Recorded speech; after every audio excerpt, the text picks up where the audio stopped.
Hi, this is Dan Sullivan. I'd like to welcome you to the Multiplier Mindset Podcast.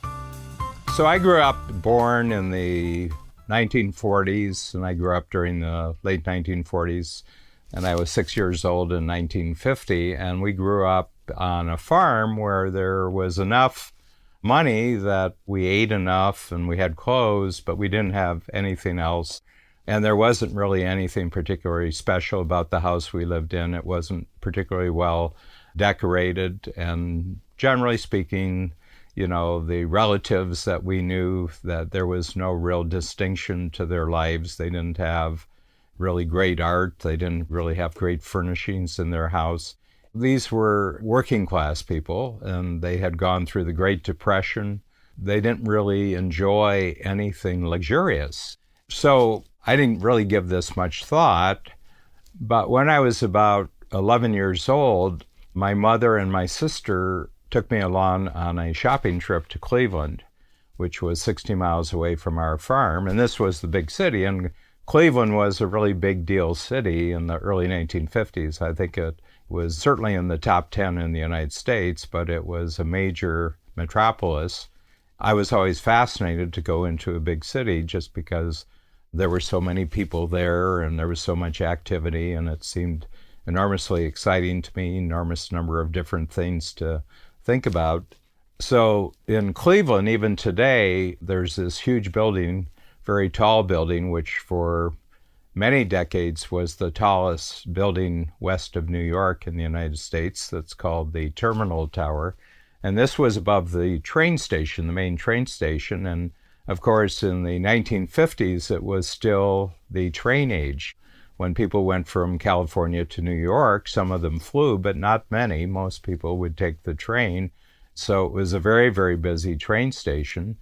So there was a parking garage for cars in part of the terminal tower, and so we parked underground, and then we came up through the hotel itself, through the lobby, and when we went through the lobby, my life really changed because this was a luxurious hotel. I mean, wealthy people traveled by train then, and so they would take a train from New York to Cleveland, and then they would stay overnight in the hotel, and then they would go west maybe for another day, and they'd stop someplace else. So it was 3 to 4 days before they got to Los Angeles. And I was just overwhelmed by the higher quality furnishings, and it was just a very, very wealthy atmosphere. So we were going to go through the hotel and there were big department stores on the public square in Cleveland, and we got to the door, and I said to my mother, do you mind if I just stay here? I said, I won't move. I'll just stay in the lobby, but I would just like to sit here and watch what's going on. So she gave me some money. I could get a sandwich or I could get a soft drink or something. And I picked a chair and I sat in it, and for about 3 or 4 hours, I just sat there and watched what was going on in this hotel. And a thought came to my mind. I said, this pretty well describes where I'm going in life. I don't think my family ever knew this, but as I've gotten older and gotten into the business world, we have a very successful company. The money is available to have the lifestyle that you want. And that early experience of that hotel has really influenced me all my life. And when we travel, Babs and I stay in top-notch hotels with top-notch service and go to restaurants with that. It was kind of funny because no one else in my family acquired this, and I don't know where it came from, but I had it. It was almost like I had a gene for this, and the moment I got into the circumstances of the hotel, I just responded to it.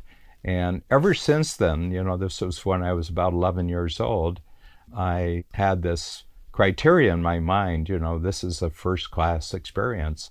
It was something I had inside of myself at a very early age, and then I've kind of designed my future to make sure more and more of my life is surrounded by a first-class experience like the one that I experienced in that hotel. A lot of people compliment us on our packaging at Strategic Coach, which means our workshop space, our company, when you come into our company, and also the materials that you receive as part of being in the program, and then how people are treated when they come to the workshops. And the word I use for our principle of packaging the entire Strategic Coach experience is first class. And in a matter of about 3 hours, I think I established my criteria of what constituted first class that has lasted an entire lifetime.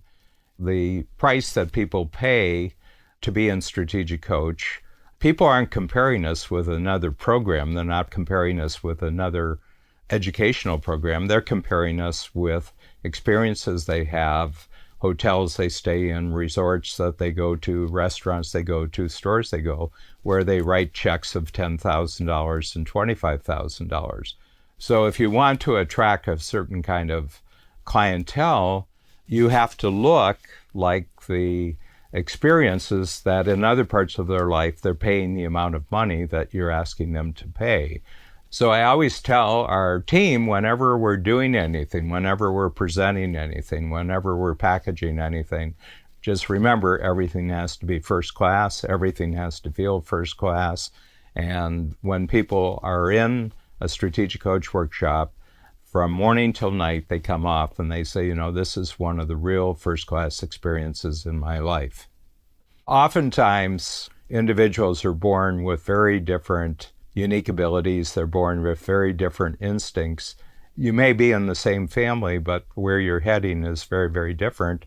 There are a series of experiences that you have as a child that if you link them together, they actually can point a real direction of what you really like and what you don't really like. And from the moment I sat in that hotel, I knew that this was the life that I really liked and that I was just going to go out and be successful, so I had the money to surround myself with this kind of life for the rest of my life.